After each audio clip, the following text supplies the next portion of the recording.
Hey everybody, welcome into Fox 16 Sports. We'll be talking the cancellation of the Texas Bowl tonight at 9. But for now, let's go over these Cowboys. Beating Philly 37-17 on Sunday kept Dallas's playoff hopes alive. This weekend, if they beat the Giants and the Eagles beat the Washington football team, the Dak Prescott-less Cowboys are NFC East champs.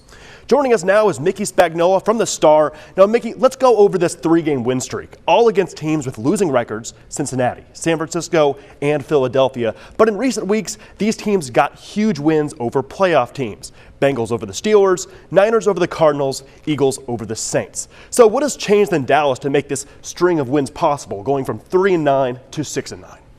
Well, I think there's a couple factors that have helped out. Number one, as you said, they were playing teams of their own ilk, right?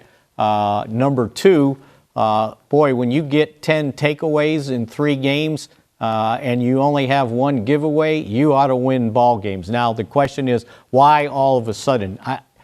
It's hard to explain takeaways, right? But I think the one thing that has occurred over these last 3 weeks is this team, these players did not give up. They continued to play hard. I think the game plans were better defensively. And offensively, the offensive line, it wasn't like good, but it was okay, which was better than what it had been. And they give Andy Dalton a chance. And if you think about it, they've scored 108 points in 3 games. So the offensive line had to do something, complemented by the defense getting the takeaways and cashing in on those opportunities. And here we are heading into the last week of the season, and we're still talking about a playoff possibility. Still talking about a playoff spot, and a lot of the reason why is also because of that receiver group. Now, Andy Dalton has evenly distributed his targets to his top stars, Amari Cooper, CeeDee Lamb, and Michael Gallup. Gallup stole the show last week, of course, with 121 yards and 2 touchdowns. So, Mickey, what do you make of this strong receiver group today and looking to the future? Oh, it's the same as what we saw at the beginning of the season when they were scoring 30 and 40 points every game. Just what we thought this wide receiver group would be, and now they've got a chance to have 2 guys, Amari Cooper and CeeDee Lamb, go for 1,000 yards receiving. You know, they had talked about 3. Michael Gallup fell off just a little bit, but think about it. They've had some continuity on the offensive line. They've had some continuity at quarterback. They're not starting their 4th quarterback or the 3rd quarterback like previously had taken place. So I don't think what the receiver group has done is surprising. It's that the offensive line has given them an opportunity to utilize those weapons that they had been early in the year when the offensive line was somewhat healthy. We can both agree here, a healthy Ezekiel Elliott is a really good Ezekiel Elliott. Back from that calf bruise that forced him out the last game, Zeke took control of this backfield, rushing for over 100 yards, granted against an Eagles defense that lost Fletcher Cox early in that game. So with the playoff appearance still in sight, how big is it for Zeke to get back on track? Oh, it's big for this offense to get on track. See, everything's centered on Zeke, nothing centered on the offensive line. You know, a running back without an offensive line not getting anywhere. And as you saw, they opened up some holes. The other thing I think you saw is when you have a lead and you get the ball back in the 4th quarter, now you can continue to run the ball. Even if you're only getting 2 or 3 yards, no big deal because you're wearing out that clock.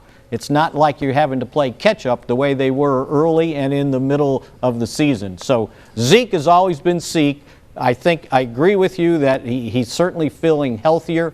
That calf issue bothered him for about 3 weeks. But I think you saw what he can do when given a chance not to get hit every time at the line of scrimmage. And, Mickey, the Cowboys are winning despite activating without full ammo, per se. Linebacker Leighton Vander Esch, he missed the Eagles game due to a high ankle sprain, and their all-world offensive lineman Zach Martin was placed on IR earlier this month. So what's the status of those injuries and more? Yeah, we'll see about Zach Martin. I don't think he'll get back for this game, but Cowboys owner Jerry Jones in his radio segment on Tuesday pointed out that maybe in the future, so the future means if you make the playoffs, you just might have Zach Martin available, and boy, that would be a significant boost.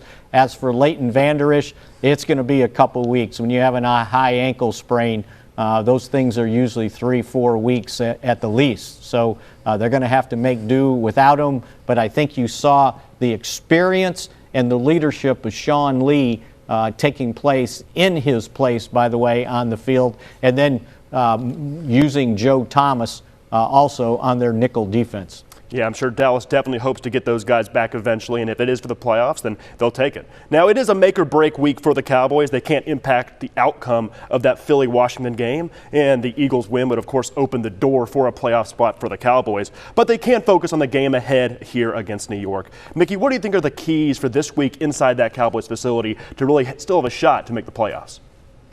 Well, continue to focus, as they have week to week to week. Don't look at the big picture. Just kind of take care of yourself. They need that offensive line to continue to play better each week, as it has seemingly over these last 3 games. Can they do it again? And then for the defense, just to be solid. And you know what? If you continue to get these takeaways, so be it, because it certainly makes life easier in the NFL. Like I said, if you're getting 10 takeaways in 3 games. Mickey, as always, we really appreciate it. Good to be with you.